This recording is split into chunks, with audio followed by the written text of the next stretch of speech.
Hold on tight for the next hour.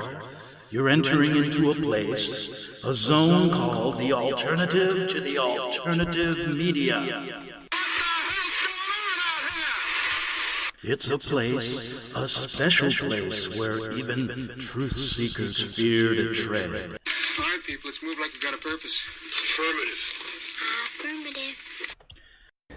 Okay, Greg Anthony here on this June 26, 2017 day on our calendar on the Investigative Journal. And boy, do I have a great show for you today. We're going to go back in time, talk about 9/11 and other things, some of the other unresolved issues. But first, go to my website at arcticbeacon.com. Press the donate button. We're running a donation drive for the next couple months to see if I can keep this show going. As every 2 or 3 years, I seem to run into this problem, and I'm trying my best to do it. I've got a couple ideas, but the first thing is if you listen to this show regularly, have enjoyed it, please try to help me out. Go to arcticbeacon.com, and you can get shows going back over a decade regarding what I call the Vatican-led New World Order on the show that was first called, the first one ever, The Alternative to the Alternative Media. And that was given to me by a man by the name of Daryl Eberhardt, who I played an old interview that I did last week with him maybe about 8 years ago. But anyway, I want to thank Daryl for that. And I'm not sure if he still has his website, but it's called tacklingthetoughtopics.org or .com. So anyway, go to that website, hit arcticbeacon.com, hit the donate button, and it's greatly appreciated. Also, if you donate to First Amendment, the money doesn't go to the hosts, but it goes to the station. So, you have to keep the station going, but you have to have hosts to be on the station, I guess. So it's kind of up to you. But if you want to help me out directly, go there, arcticbeacon.com. Okay, 9/11. Let's talk about it a little bit.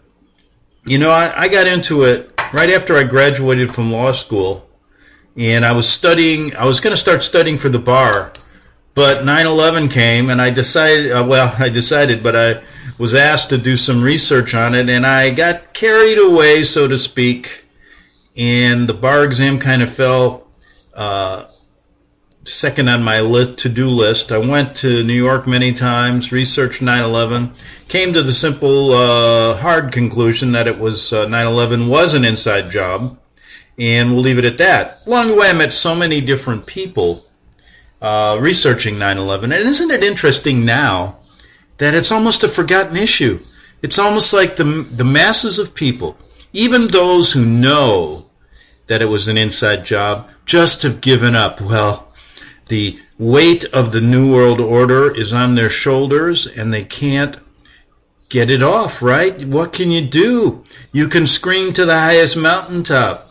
You can get all the factual information. If I put together a lawsuit, if we had access to all the discovery that would be needed, and in a fair manner, this would be a slam dunk case. A first-year law student could win it.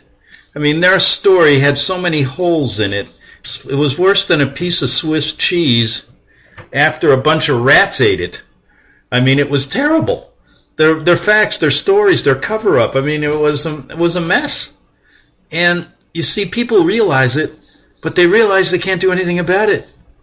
And then these people that we put in office, these liars and these cheats and these scoundrels that come in and out every 4 years, every 2 years in the House, every 6 years in the Senate, are all on the side of the Vatican-led New World Order keeping this from you. They're the ones manipulating this. They're the pawns. They're the guys that are in the driver's seat, so to speak, here. And we're all these passengers getting led around on a road leading to hell. It's basically what it's all about. So I got interested in 9/11, did a lot of research on it. That's how I ended up doing this show, I guess, because I started tying the information. Then I led to the Vatican, because you really want to know who's at the top of this. Where, what good is to cut the head? You got to cut the head of the snake off to get to the problem, right? And so all roads lead to Rome, according to me, and according to a number of other researchers. And so if you don't admit that, what do you got? You're never going to solve the problem. Now, even when we get to the point that we know that our facts are in line, what has happened? It's gotten worse since 2007 when I interviewed a man by the name of Phil Jahan. Now, you can go to his website now. This guy I've known for well over 12 years. In fact, I met him during my research on 9/11, and although, he's from my hometown of Chicago, and he is one of the true truth tellers in 9/11. There were so many shills and so many, oh my goodness gracious, the people that were saying they were for 9/11 truth and then working for the government and being COINTELPRO. I mean, I met so many of them, many not knowing at the time I met them, what they were up to. And I can still see it in my mind as I was going to many of the victim meetings. I remember being at a couple of the victims and all the people that would go, the 9/11 Commission would gather them up, and they would have this big, huge room, and all these hundreds of people that lost their loved ones were in there, and boy, were they getting a BS story. And I remember when I went up to one of those commissioners to ask a question, he ran like a rabbit running from a guy with a shotgun. He ran down the hall. He ran into the elevator. He was protected by his guards, and all I was asking him were simple questions. They don't want to tell you the truth, and they never will.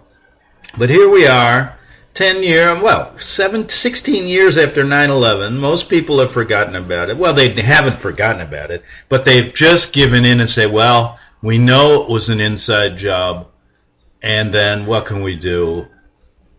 What's next? And that's kind of like in the Kennedy assassination, the Lincoln assassination. How many other times, the sinking of the Titanic, all of these things, people just get weary trying to defeat these people. Well, the real idea is it's pretty difficult to do that. And so there comes into the picture the spiritual aspect of this whole thing, which I'm not going to discuss today. In fact, that brings to mind something. I spent a lot of time talking to Christian Bible believers on this show over the years, and it's not a popular subject. You're not going to get many advertisers who follow what we do here. In fact, it's a difficult financial proposition. So what I'm trying to do, I may start another blog to see if I could fund this show. But what I want to do today is go back in time and talk about an interview and play an interview I did with Phil Jahan. And you can Google him. That's Jayhan, Phil Jahan. And he still has that website up, and he's been doing 9/11 research ever since I met him years ago. And in fact, Phil and I remember during the time I was doing the show, I, of course, wasn't making any money at the time, so I was involved in 2 small restaurants that I owned. And boy, is that a trip getting in the restaurant business. And I used to do my show from up in my upstairs office in between making pizzas. Well, Phil, I had 2 of them, so I brought Phil over, and boy, we were tough, and I tried to help him out for a couple of years, and the restaurants didn't go very well. One of them didn't, so Phil went on his merry way. But, I always liked him, and his research, to me, was one of the few people out there that were not working on the other side of the fence, so to speak. So maybe, we could. I remember I checked recently, and he still has that website of his up, and he's still doing stuff, and he's got a lot of new stuff that's out there, which in the interview I'm going to play, he wasn't talking about. And he presents an interesting theory that many of the offices and floors in the World Trade Center never were hollow, and they weren't filled with people in offices. And this was planned. And he gives a good presentation on the hollow Twin Towers and why it fell so easily. And just Google him, and it's quite interesting. And he also questions the number of people that were killed in 9/11. So let's go back in time a little bit. I think you'll enjoy this. And it's a conversation I had with Phil Jahan regarding many things, most importantly, 9/11. Good afternoon and welcome to the Wednesday, September 19th edition of the Investigative Journal. I'm your host, Greg Szymanski, and this is LibertyRadioLive.com, LibertyRadioLive.com, and I'll be your host for the next 2 hours, 4 to 6 p.m. Pacific time. My guest today is 9/11 activist and Vatican buster Phil Jahan. We've got a lot to talk about today, but before I get to Phil, I want to turn your attention to my website at arcticbeacon.com. That's ARCTICBEACON.com, and I have an article today, September 19th, 2007, Vatican turns blind eye while aiding and abetting in 1940s Croatian genocide. Quote, these innocent Serbs have been impaled, fire has been lit on their bare chests, they have been roasted alive, burned in their homes and churches while still living, covered with boiling water, and then their skin peeled off. And in a federal court case filed in San Francisco, the Vatican has admitted to taking part and helping to organize the 1940s genocide in Croatia, killing more than 800,000 innocents, including women and children. In Alprin v. Vatican Bank, a case that I've been following closely, the Pope's attorney admitted to the Vatican's involvement in the genocide, but said it was justified under international law. This motion was made in November 2006, but the judge in the case still has not made his ruling. Besides admitting to its involvement, the Vatican has never condemned the actions of the political leaders involved in the genocide. Further testimony has shown that Dominican priests, including high-level bishops, were directly involved in the physical torture and killing. Although the Croatian genocide has never been fully reported to the American people because the Vatican controls the mainstream and alternative news press, the extent of the violence in which the Vatican has admitted complicity is graphically shown through a letter written by Croatian politician, Mr. I can't pronounce his name, it's spelled Grizogono, on February 8, 1942 to Archbishop Stepanek. As it turned out, Stepanek actually aided the perpetrators in the genocide. And here's a portion of the letter. I want to read this to you. And Americans, beware. This could happen to you if you do not question and then stop the Vatican and Jesuit orders' assault on U.S. freedoms. Now listen to this. I mean, this is unbelievable. The Croatian politician who's pleading with the Vatican, he has no idea they're involved in inciting this and working together with the Ustashi. He says this, I am writing to you as a man to a man, as a Christian to a Christian. I have been meaning to do this for months, hoping that the dreadful news from Croatia would cease so that I could collect my thoughts and write to you in peace. For the last 10 months, Serbs have been killed and destroyed in Croatia in the most ruthless manner, and millions of their and much of their property is being destroyed. The blushes of shame and anger cover the faces of every honest Croatian. The slaughter of Serbs began from the very first day of the establishment of the independent state of Croatia and has continued relentlessly to this very day. The horror is not only in the killing. The killing includes everybody, old, men, women, and children, with accompanying barbarian torture. These innocent Serbs have been impaled, fire has been lit on their bare chests, they have been roasted alive, burned in their homes and churches while still living, covered with boiling water, and then their skin peeled off and salt poured into the wounds. Their eyes have been pulled out, their ears, noses, and tongues cut off. The priests have had their beards and mustaches raised together with their skulls, their sex organs severed and put into their mouth. They have been tied to trucks and then dragged along the ground. Nails have been pressed into their heads nailed to the floor. They have been thrown alive into wells and abysses and bombs thrown to them. Iron nails have broken their heads. Children thrown into flames, into boiling water, into lime kilns. Their legs torn from them, their heads smashed against walls, broken backs against rocks, and many other horrible tortures was perpetrated, such as normal people can hardly imagine. The rivers of Sava, Drava, the Danube, and their tributaries have carried thousands and thousands of their corpses. Dead bodies have been found with the inscription, Direction Belgrade, traveling to King Peter. In a boat which was found on the Sava River, there was a heap of children's heads, with the head of a woman who could have been a head of one of the mothers of the children with the inscription, "Meet for the Jopanova market in Belgrade." Horrifying in the case of Mileva Bazanik from Stabatza, whose child was removed from her womb. There was also the case of roasted heads in Bosnia, the vessels full of Serbian blood, the cases of Serbs being forced to drink the warm blood of their slaughtered kin. Countless women, girls, and children, mothers in front of their children and children in front of their mothers were raped or else sent off to Ustashi camps to serve with the Ustashi. Rapes even took place on the altars of Orthodox churches. In part of the countryside, a son was forced to rape his own mother. The slaughter of the Serbs in the Gina Orthodox Church and the murder of the Serbs on the altar of Kladusa Church is without precedent in history.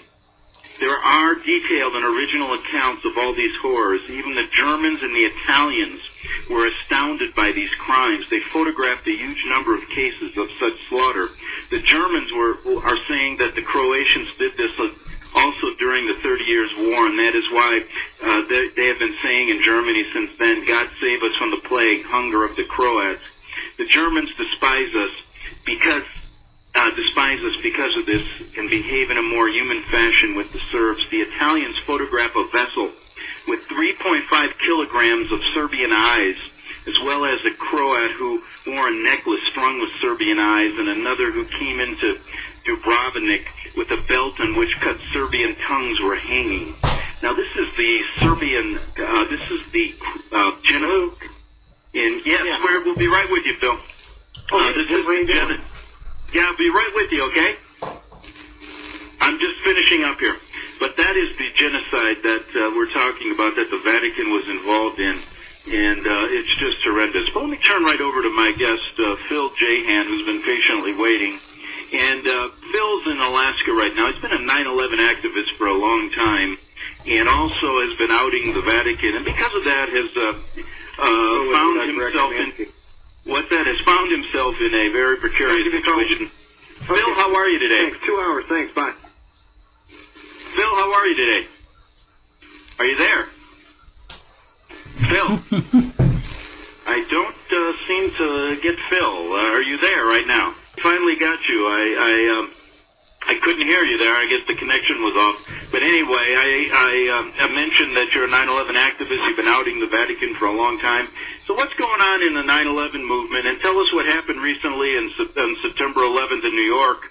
And I've said a long time, it's turned into what I've called nothing but a social event led by a number of government agents who are trying to control the movement. What's your thoughts?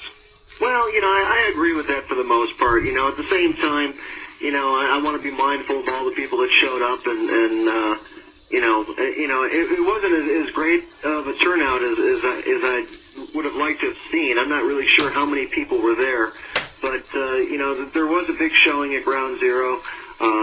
Dylan Avery and some other people there, got together. He was together with Alex Jones. They got together a whole bunch of people at Ground Zero. I know that Sophia from 9/11 Mysteries, was doing a screening of her own movie, where a lot of people showed up. There was events all over the city, but, of course it's not anything like we'd like to see or we need to see change in 9/11. Yeah, exactly. And, I was commenting earlier about what I thought Alex Jones' arrest to be staged, and I think, like you said earlier to me, maybe all of his arrests have been.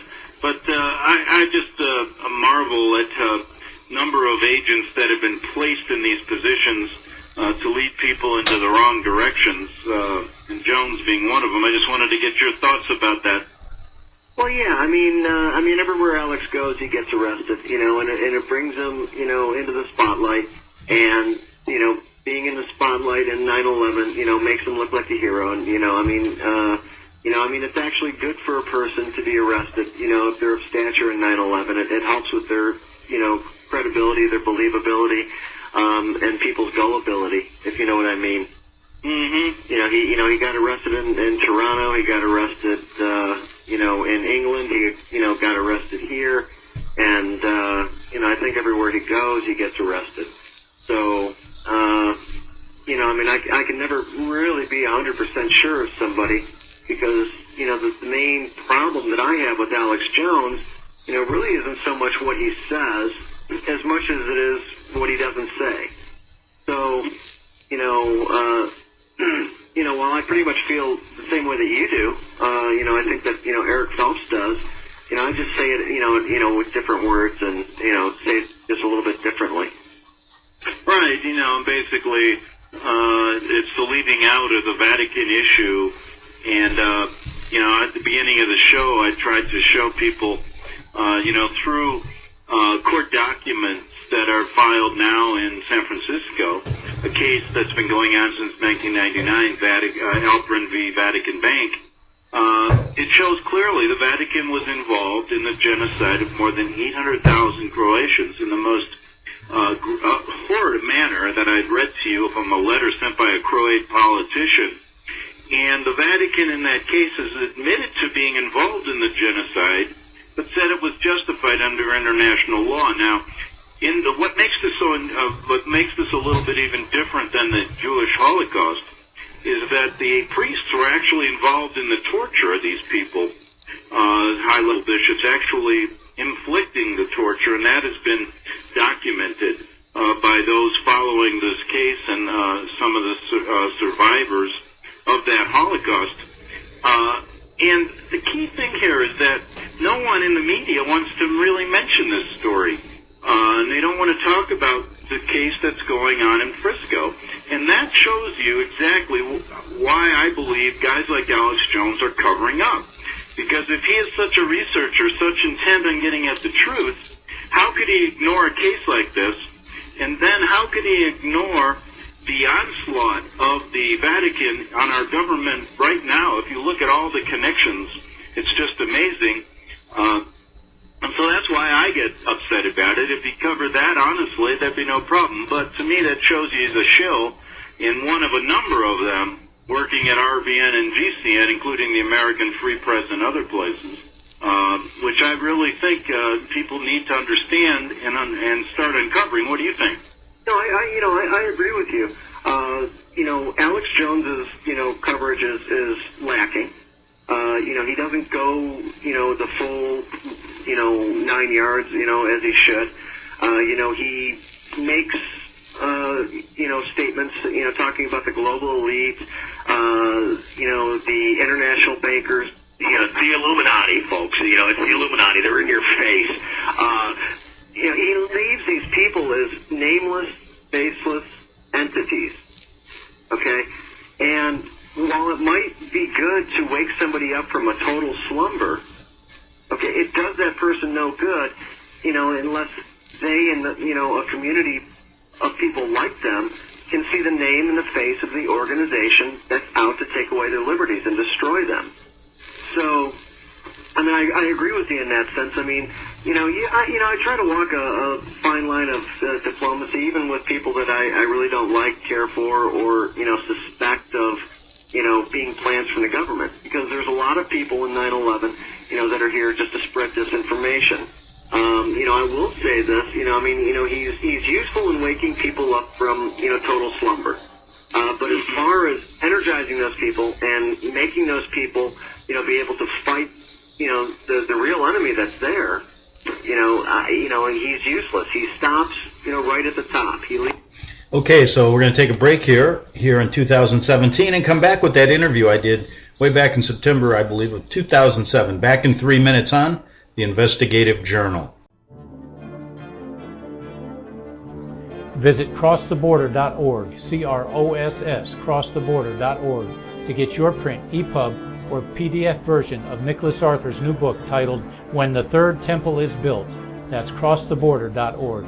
When it comes to prophecy today, much of the evangelical Christian world has their eyes on Israel, waiting and watching to see when the third temple will begin to be built.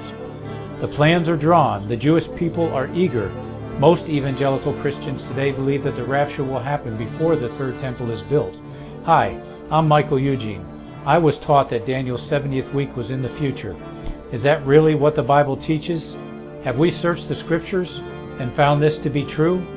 Why is it so important for a re-established Israel to build a third temple in Jerusalem? Is it necessary to build a temple on the same location already occupied by the Dome of the Rock? Is it necessary for sacrifices to take place in the temple on Temple Mount? Is there really a rapture followed by 7 years of tribulation?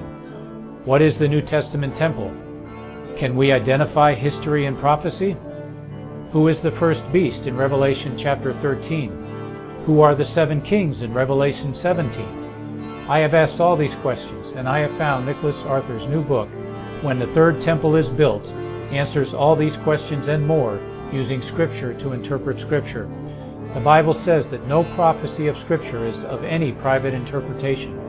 Nicholas shows us in his new book, When the Third Temple is Built, how the Bible interprets prophecy and not man's private interpretation. Visit crosstheborder.org, C-R-O-S-S, crosstheborder.org to get your print, EPUB, or PDF version of Nicholas Arthur's new book titled When the Third Temple is Built. That's crosstheborder.org.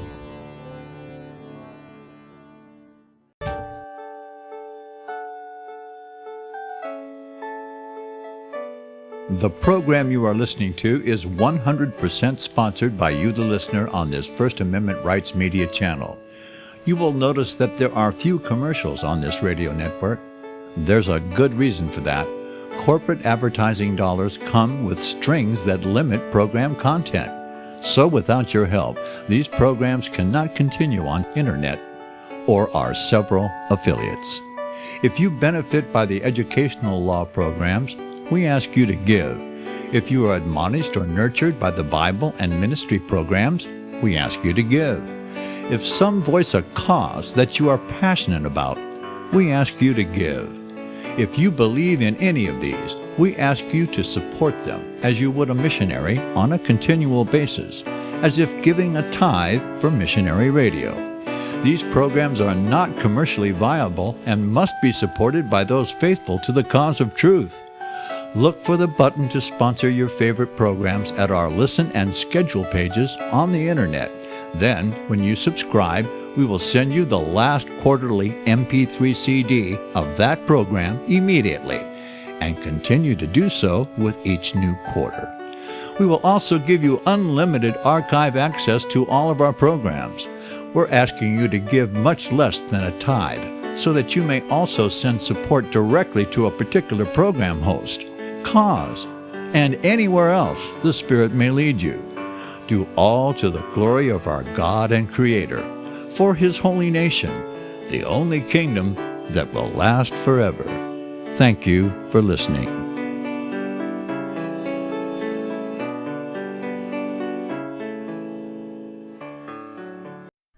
The following program is labeled dangerous and off limits by the supreme Jesuit command. But stand tall, people.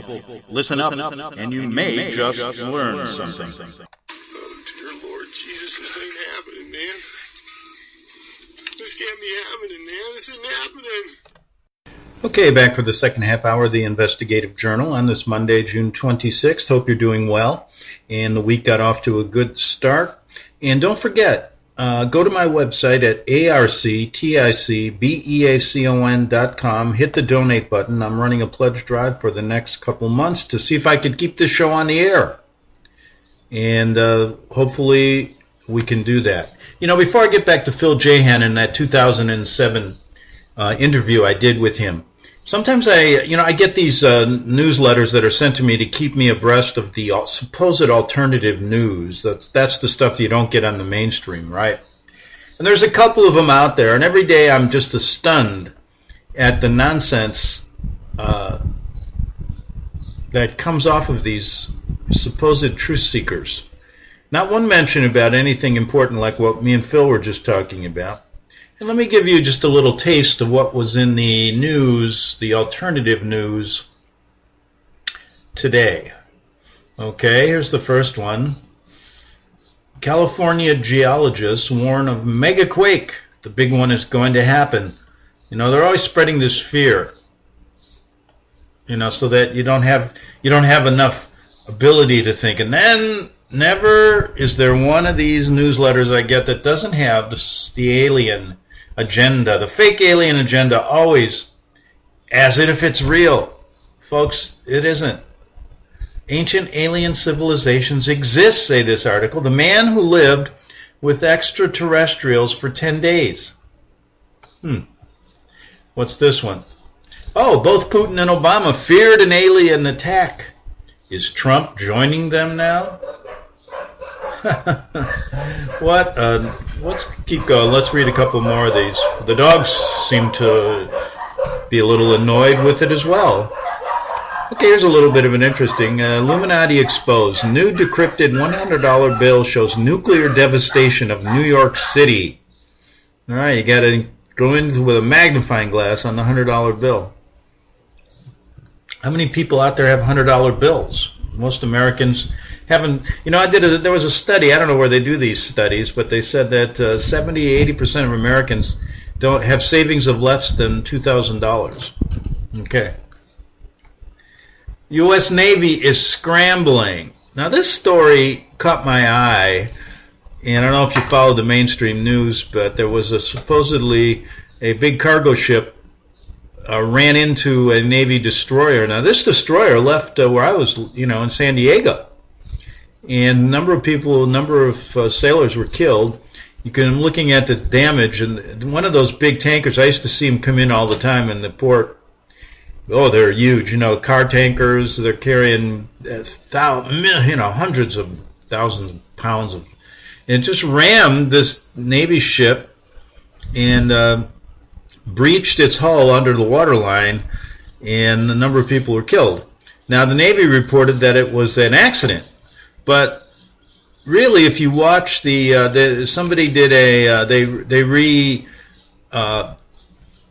looked at the path that this cargo ship took, and it did a circular path, so it passed the Navy ship, then came back and rammed it. Looks like it was terrorism to me. But anyways, is this the way they're going to start the next war? All it takes is one of those, just one little thing like that, right? So anyway, that's some of the things on the alternative news. That's why I'm called the alternative to the alternative, because you don't hear anything about the Vatican or the real New World Order, the Vatican-led New World Order, and all the names and places and dates we give you here. Back to Phil Jahan. This is an interview I did with him in 2007. And here we go.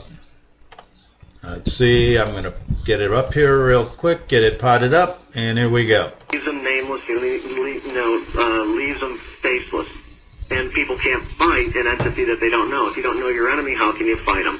So, in diplomacy, because, you just can't, as we, walk around on the internet and just trash everybody, or just speak your free mind, just showing some diplomacy, I tell people that they can use Alex Jones to come, some ways. They can learn some things from him.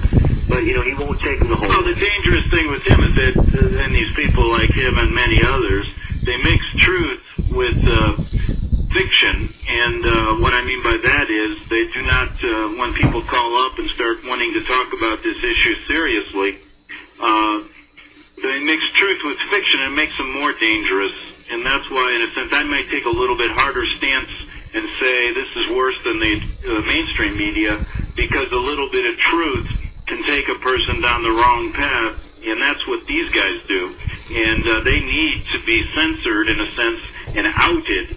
And what I mean by censored is that let them talk, but at least understand where they're coming from. Because many people take these guys' words as gospel, and they take over the alternative media, and that's their job. And it's basically what freedom of speech is all about. Yeah, they need, and I won't put up with it for one.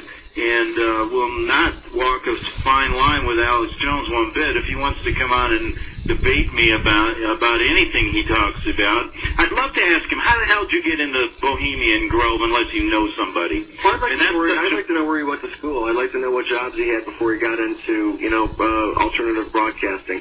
There's lots of things I'd like to know.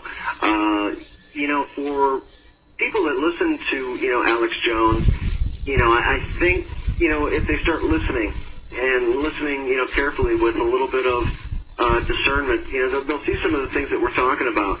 He'll go on and on and on about the global elite. He'll go on and on about the international bankers, and these global fascists and the Illuminati, but he'll never tell you that the Illuminati, were created by the Vatican.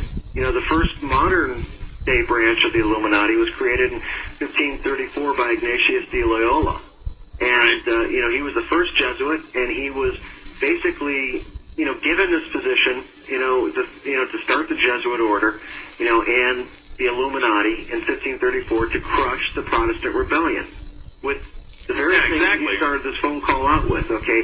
They crushed the Protestant rebellion by genocide, okay, and torture, and fear, and terror.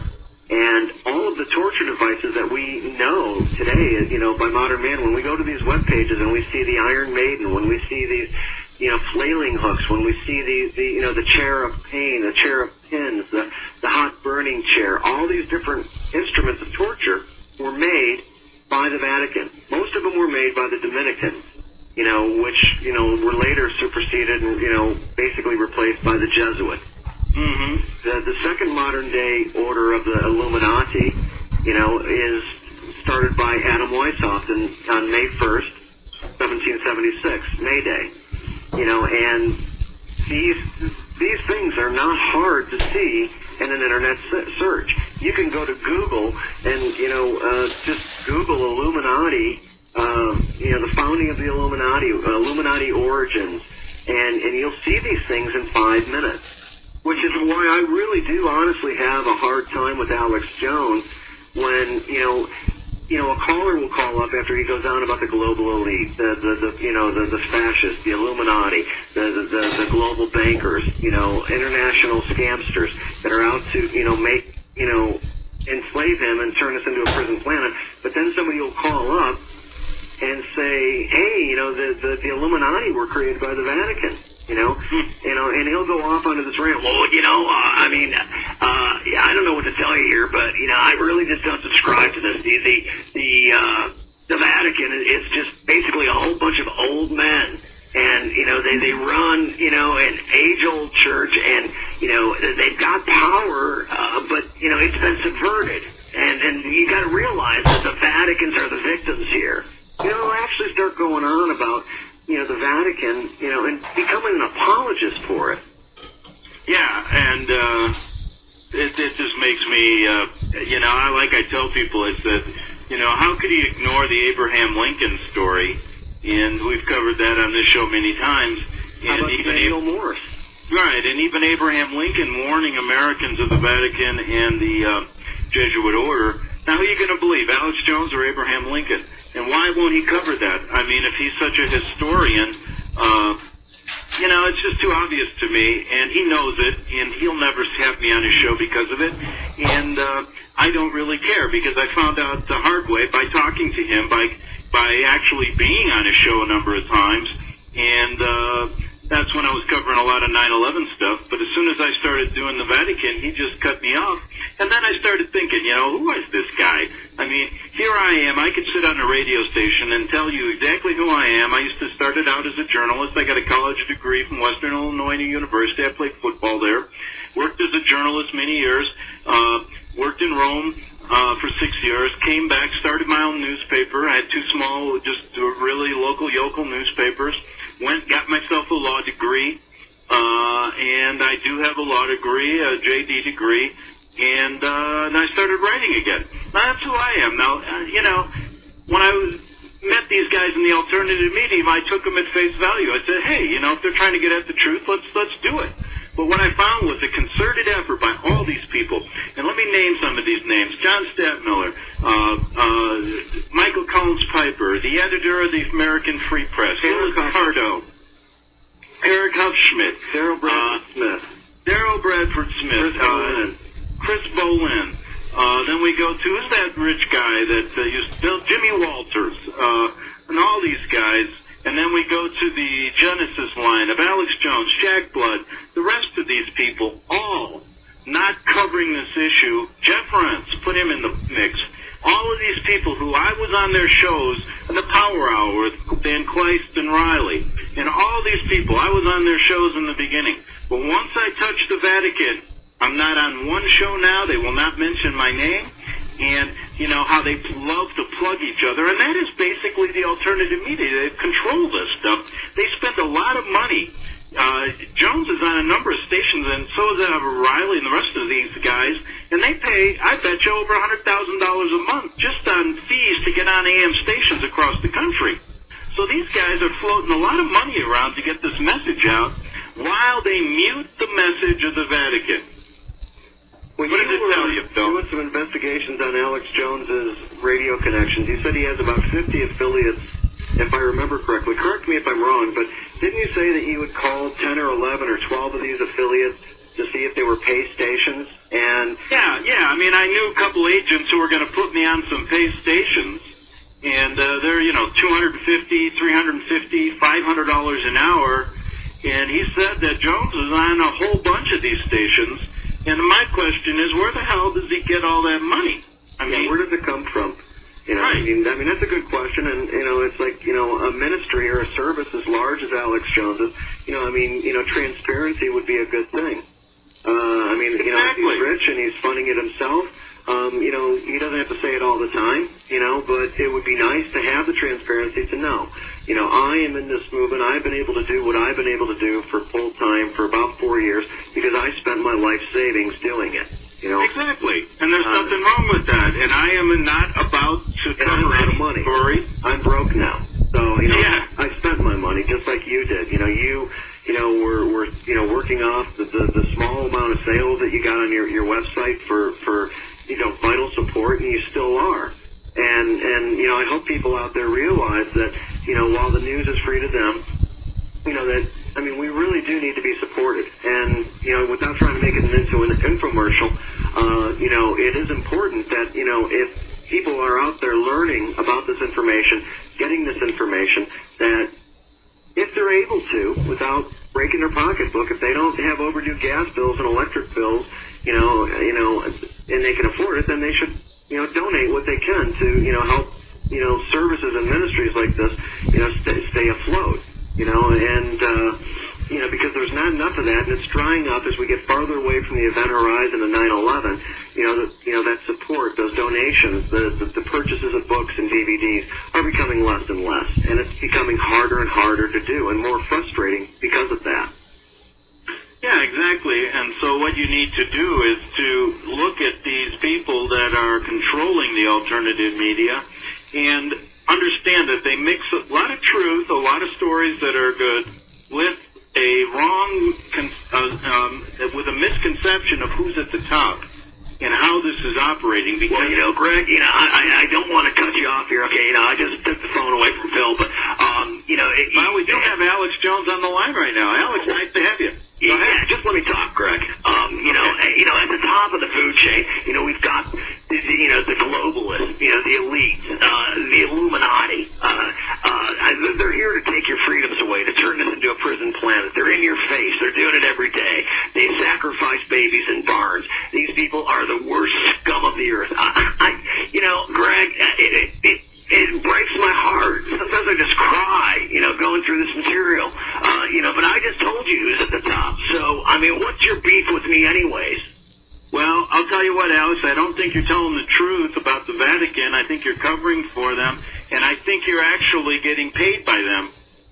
Now, I don't even really know how you can say that. You must never come to my website because I've got a guy named Freeman, you know, and I've got a video of his on my website on one of the you know, the back pages. It's not on the front page anymore, of course. You know, I mean, there's moving stories, you know, very active website. Hundreds of thousands of people a day come here. But I've got a video from Freeman that shows that the Roman Empire never fell. I mean, will nothing make you happy? You know, I mean, what do I need to do? Well, you need to cover the story about the Vatican. You just, when people call, you say that the Vatican is just this benign religious group, has nothing to do with the head of the Illuminati or the control over George Bush. And I always mention, you never mention the Jesuit order and how they've infiltrated religion. How they've infiltrated you. we honestly just, have a difference of opinion there, Greg. I look at the global elite, it's the global bankers, and international financiers who have basically, done this to us. They're the ones that are behind the curtain. It isn't some little old man in a white dress, with a fish's hat. You got to understand that the Vatican itself has been subverted. Oh, that's a good one. They've been subverted by the international bankers, Greg. Oh, they have. Interesting. What about what Abraham Lincoln said, that beware the Jesuits and Vatican, for they will take your liberty away if you allow it to happen? Can you source the code for that? Where exactly did you get that reference from, Greg? It's from Abraham Lincoln in letters that were written to a Catholic priest named Father Chiniquy, who was Abraham Lincoln got off on a rape charge when the Jesuits tried to get rid of Father Chiniquy for spreading the Bible message back around the time of the Civil War. These are documented records. We also have Samuel Morris's book, the inventor of the Morse code and the telegraph, stating the same thing, as well as people, many people. I think part of your answer there, Greg, is, the timing. Okay, we're looking at, the 1850s and 60s. Okay, this is what you're talking about, right? Are you even aware of the Vatican's, history, Greg? Do you realize that the Papal States fell in 1870? Do you know that? Do you know that they almost lost all their power? They lost their territory. The rise of popular governments, was sweeping Europe. America was a rising power. Don't you realize that they lost all their power, right about the same time that you're talking about, Greg? Well, I don't think so, because from my research and from research people that I'm on show, they've become even more powerful today. And we can document their immense holdings all over the world, including the Jesuit order having 28 universities in this country. And by the way, didn't you just speak at a Catholic university? I can neither confirm nor deny that, Greg. Okay, as you can tell, we took a break back there. I did 2 hours with Phil. I remember I used to do 4 hours of radio every day. And kind of an interesting little discussion we had there, wasn't it? Well, let's go back to the second half hour. That first hour, I got about 6 minutes here and finish up. And it opens up with what JFK said. That's how we used to start the show back then. Ladies and gentlemen, the President of the United States in 1963. The very word secrecy is repugnant in a free and open society. And we are, as a people, inherently and historically opposed to secret societies, to secret oaths, and to secret proceedings. But we are opposed around the world by a monolithic and ruthless conspiracy that relies primarily on covert means for expanding its sphere of influence, on infiltration instead of invasion, on subversion instead of elections, on intimidation instead of free choice. It is a system which has conscripted vast human and material resources into the building of a tightly knit, highly efficient machine that combines military, diplomatic, intelligence, economic, scientific, and political operations.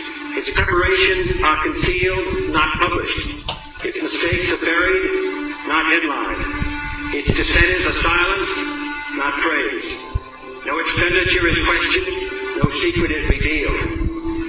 That is why the Athenian lawmaker Solon decreed it a crime for any citizen to shrink from controversy. I am asking your help in the tremendous task of informing and alerting the American people, confident that with your help, man will be what he was born to be, free and independent. Okay, that's how I started the show back then in the second half hour for a while. And I only got about 3 minutes left, so instead of starting again with Phil, why don't I bring him back tomorrow? We can get to that second half hour. And also, I did want to mention this. Go to my website at arcticbeacon.com. And you can get shows going back over a decade regarding the Vatican-led New World Order. And don't hesitate to press that donate button. You heard what we were talking about there on the show, and that was 10 years ago. And really, what he said, is true. As the years go by, it gets harder and harder to get this message out. Will it come to the point one day in history when there's no one out there trying to get at this story, and the Vatican will be let loose on humanity finally once and forever without any dissent or criticism? Could it really happen? And the question is, if you stand strong, you have to figure it out yourself, and shows like mine help you do that. We're kind of like a guidepost when you're traveling in the wilderness looking for things like this, when you're trying to figure things out. That little show we did about Jones back in 2007 surely helped a lot of people. And today, more and more people realize who he is. But look, he's already made it to the top. He was on Megyn Kelly's show on NBC, right with the boys, right with the other COINTEL people on the mainstream. So we know who he is 10 years later. That show I did was set 10 years ago. We're talking like that. And as time passed, I think his coverage and what he's doing proves the point. And there's so many others like him out there. And so shows like this need to be supported. And there's other people around that are doing things like this, and they do too. So don't forget that. Because people like Jones and others and all those people, they're getting their money from the Vatican coffers and from institutions that are set up, the tentacles, their financial tentacles that spread far and wide. And so they don't have to worry about money. And they're given thousands and thousands, hundreds of thousands of dollars, perhaps even millions, to control the internet. It's an important source of information, and they need to control it. You are the people that can help stop that control, and do that by helping shows like mine out. So again, go to www.arcticbeacon.com and hit that donate button. Okay, I'm going to bring Phil back tomorrow on that interview. It was quite interesting and brought back a lot of good memories to me. And I'm trying to figure out, where the heck was I in 2007? I'm going to think about that till tomorrow's show. So have a good evening. Thanks for coming back, and we'll see you again tomorrow on the Investigative Journal. The book of Revelation says, the spirit of prophecy is the testimony of Jesus Christ. This is at the very heart of FirstAmendmentRadio.com. In that spirit, we have created the Prophecy Reality News app for all of your mobile devices, streaming First Amendment Radio 24 hours a day, 7 days a week. Available for your Apple, Android device, and smartphone, absolutely free. Get the Prophecy Reality News app installed today so you can listen to First Amendment Radio wherever you are. The Prophecy. Since the beginning of time, kings have sought it, nations have fought for it. It has been traded, it has been borrowed, it has been purchased, it has been stolen. There's a reason for it. To secure the blessings of liberty to ourselves and to our posterity. Invest with the security of gold and silver. Call Discount Gold and Silver Trading at 1-800-375-4188 or visit discountgoldandsilvertrading.net. Listen to Financial Survival with your host Melody Cedarstrom right here on FirstAmendmentRadio.com at 4 p.m. Eastern or 1 p.m. Pacific Time. Visit discountgoldandsilvertrading.net or call Discount Gold and Silver Trading at 1-800-375-4188. Toll free 1-800-375-4188.